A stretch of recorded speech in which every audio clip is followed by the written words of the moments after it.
நம்ம குறிக்கோள் அடையாம இருக்கிறதுக்கு காரணம் நம்ம கிட்ட இருக்கிற கெட்ட பழக்கங்கள் தான். உங்ககிட்ட இருக்கிற கெட்ட பழக்கங்கள் எப்படியாச்சும் மாத்தணும்னு நினைக்கிறீங்களா?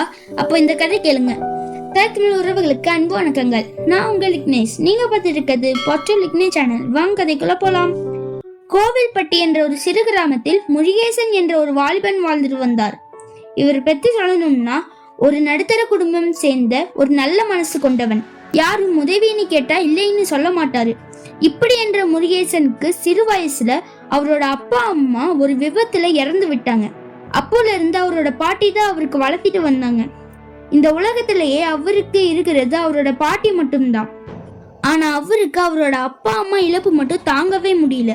அதனால இளம் வயசுலயே அவரு தவறான நண்பர்கள் கூட சேர்ந்து மது பழக்கத்துக்கு அடிமையானாரு. தினமும் அவர் நண்பர்கள் கூட சேர்ந்து வேலைக்கு போகாம மது குடிச்சு அவரோட வாழ்க்கையவே வீணாக்குனாரு. இருக்கிற சொத்தெல்லாம் கொஞ்சம் கொஞ்சமா அழிக்க ஆரம்பிச்சாரு. அதனால பாட்டி ரொம்ப மன வருத்தம் பட்டாங்க.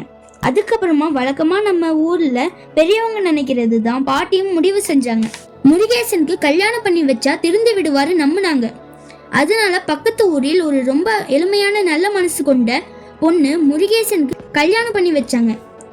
ஆனா ஒரு டைம் தீய பழக்கத்துக்கு அடிமையானா அவ்வளவு சீக்கிரமா விடாது இல்லையா? அதே மாதிரி கல்யாணம் அப்புறமா கூட முருகேசன் அவரோட குடிப்பழக்கங்கள் மாத்திக்கல. அதனால முருகேசன் எதிர்காலம் பாட்டி யோசிச்சு உடம்பு சரியில்லாம ஒரு நாள் பாட்டி இறந்து விட்டாங்க. இன்னொரு பக்கம் முருகேசன் மனைவி ஒரு ரொம்ப சாதாரண பெண்மணி. அதனால அவங்க முருகேசனுக்கு பெருசா எதுவுமே சொல்ல மாட்டாங்க. காலம் சென்றது. முருகேசனுக்கு 2 குழந்தைகள் பிறந்தாங்க. ஆனா முருகேசனோட குணம் மட்டும் மாறவே இல்லை.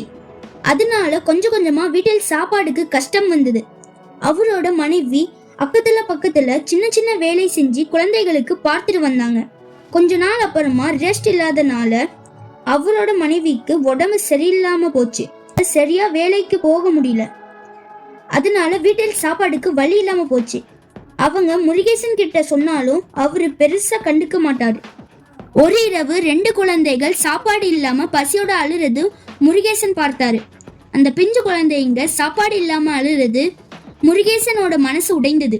அவங்களோட முகம்ல முருகேசன் அவரோட சின்ன வயசு பார்த்தாரு. முருகேசன் யோசிச்சாரு, என் அப்பா அம்மா இல்லாம நான் கஷ்டப்பட்டது போதும், என் குழந்தைகள் அந்த வாழ்க்கை வாழக்கூடாது. அன்னைக்கில இருந்து அவர் குடிப்பழக்கத்தை விட்டாரு. பசங்களுக்கு ஒரு நல்ல வாழ்க்கை கொடுக்க முடிவு பண்ணாரு. முருகேசன் ஒரு செங்கல் சூளையில் வேலைக்கு சென்றாரு. அவரு நல்ல நண்பர்கள் கூட மட்டும் ஃப்ரெண்ட்ஷிப் வச்சாரு. அவரு மனைவி அவருக்கு துணையா இருந்தாங்க. அதுக்கப்புறமா கொஞ்சம் கொஞ்சமா வீட்டில் அமைதி வந்தது. கொஞ்ச நாள் அப்புறமா 2 குழந்தைகள் ஸ்கூலுக்கு போனாங்க. முருகேசன் மற்றும் அவரோட குடும்பம் வாழ்க்கை படிப்படியா மேலே வந்தது. அதுக்கப்புறமா அவங்க வாழ்க்கை சந்தோஷமா இருந்தது. இது மாதிரி தாங்க நம்மோட தவறான பழக்கத்தை விட்டணும் நினைக்கும் போது மறுபடியும் எது விடணும்னு நினைக்கிறோம் அதை கெட்டியா பிடிச்சி முன்னேறாம நம்மளை நாமே தடுத்துக்கிறோம். தவறான பழக்கங்கள் ஒரு நாளையே விட முடியாது. ஆனா கொஞ்சம் கொஞ்சமா முயற்சி செஞ்சா மாத்திக்க முடியும் நம்புகிறேன்.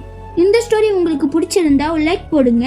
அண்ட் உங்களுக்கு தெரிஞ்சவங்க இல்லைன்னா நண்பர்கள் யாரும் இப்படி இருந்தா அவங்களுக்கு இந்த ஸ்டோரி ஷேர் பண்ணுங்க. நன்றி, வணக்கம்.